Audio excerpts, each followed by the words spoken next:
Dear my students, in our previous classes we are particularly discussed computation of short-term capital gain. Today we would like to discuss computation of long-term capital gain. Yesterday we are discussed short-term capital gain. Today we would like to discuss long-term capital gain. I here given your format. First, you have to write full value of consideration. Here you have to write full value of consideration. That is the sales price of that asset. Any capital assets, there is a sales price or selling price that is called full value of consideration that you have to write here. The next, less indexed cost of acquisition. Indexed cost of acquisition. Yesterday we have discussed, we are familiar with the cost of acquisition, cost of improvement and cost of transfer. Here is something different, that is indexed cost of indexed. Two things here, indexed cost of acquisition and indexed cost of improvement and mere cost of transfer. These things we are discussed in our previous classes. What is meant by cost of transfer? I will discuss here what is meant by indexed cost of acquisition, indexed cost of improvement. These three things that we have to add it and deduct from this full value of consideration. Then we will get what we will get this amount. Okay. Then from this amount we will deduct. From this amount we will deduct exemption under section 54. Exemption under section 50. Then what we will get this amount. So deduct from this exemption under section 54, 54EC, 54F and 54B. Then we will get a net result that is called long-term capital gain. Clear? That's called long-term capital gain. So that's all about the scheme of computation of long-term capital gain. See, let us see what is meant by indexed cost of acquisition and indexed cost of improvement. What is meant by indexed cost of acquisition? It's a very simple procedure. Cost of acquisition that we know. What is the difference between indexed cost of acquisition and indexed cost of acquisition?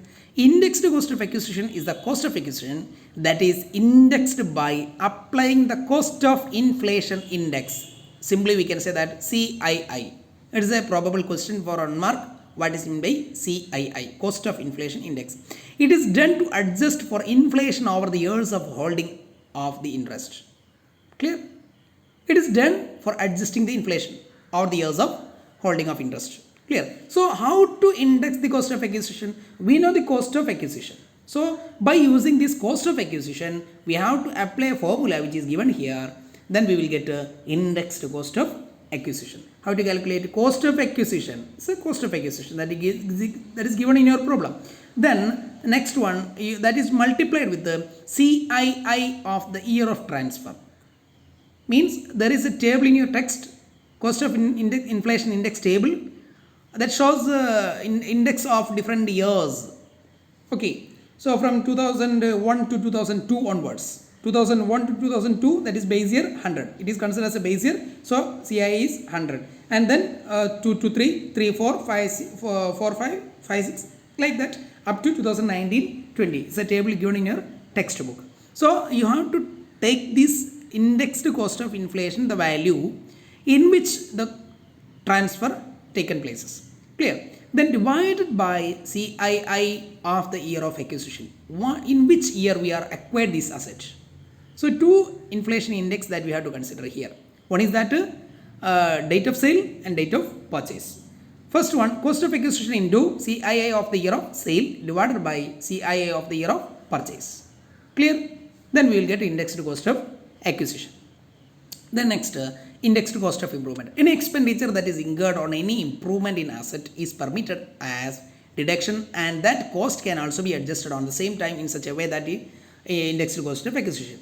Indexed cost of improvement can be done by using the simple formula, that is cost of improvement that we know. Cost of improvement into cost of inflation index of the year of transfer divided by cost of inflation index of the year of improvement. Clear? A slight difference. Whereas in the case of cost of acquisition, here we are cost of acquisition. CII for the year of cost of acquisition. Here we are using cost of improvement. Clear? That is a slight modification. So next, what are the situations in which indexation is not possible? There are three important situations. First one, that is short-term capital assets. Yesterday we are discussing there is no need of indexation. Another one, debenture of bonds, equity shares, unit of equity oriented funds or business trust under section 112A.